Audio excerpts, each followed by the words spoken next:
Magluluto po ako ng tambakol. Luto po sa suka. Papaksiwin po natin to. Abo mga katropa, oh. Napakasarap yan. Ito po isdang tambakol po to. Alam nyo ba yung tambakol? Yung tulingan na malalaki, tawag yan. Tambakol na po mga katropa. Papaksiwin po natin yan. Napakasarap yan. Marami po. Nilalagyan po natin ng sili, tsaka yung dahon ng pitsay, tsaka luya. Tapos ito, langka. Ay, dito muna natin lagay niyan yung langka. Kasi sasalang muna tayo ng kanin kay naubusan.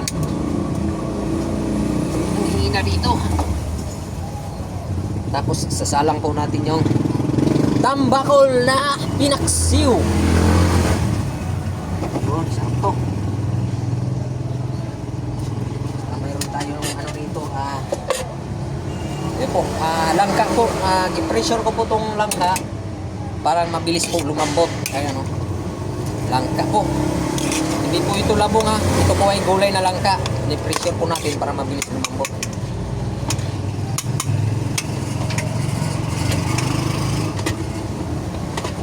Lang muna ilagay po natin. Salang na po natin yung isdang tambakol.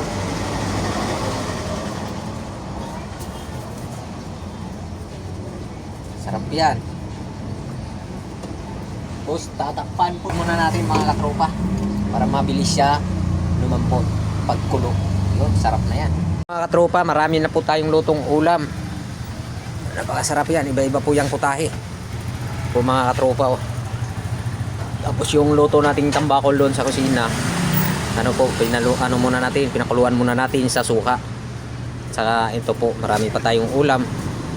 Lahat po ng putahe ay nandito na po. Tapos ayan po, marami po yan. Iba-iba po.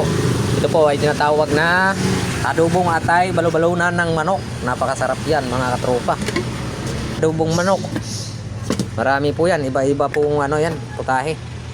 Kakain na po kayo mga katropa. Dito lang yan sa Western Bicotan, Taguig City District Hospital. Mayroon po akong luto doon na tambakol na pinaksiwan. Grabe, sarap yan, sulit. Ito po ay isang kaldero po na kanin. Uy! Wala na palang kanin? Wala na nga ni. Ubos na pala, kala ko isang kaldero. Ubos na mga katropa, pero hindi bali, mayroon kaming nakasalang doon. Ayan o, isang kaldero po yun. Kaso lang, hindi pa siya luto. Problema, kapag may kumain na customer, wala pa tayong pangbigay na kanin. Grabe. Wow, sariwang malunggay ah. Sarap to sa sabaw na isda. Tinilagay po to sa sinabawan na isda. Yung talakitok na isda, masarap yun. Malunggay tsaka talakitok, kaso lang mahal yun. Di pa kaya bilihin kasing mahal. Kaya ang gagawin natin dito, sinabawan na na lang muna. Yung maliliit na isda, masarap naman din. Diba mga katropa?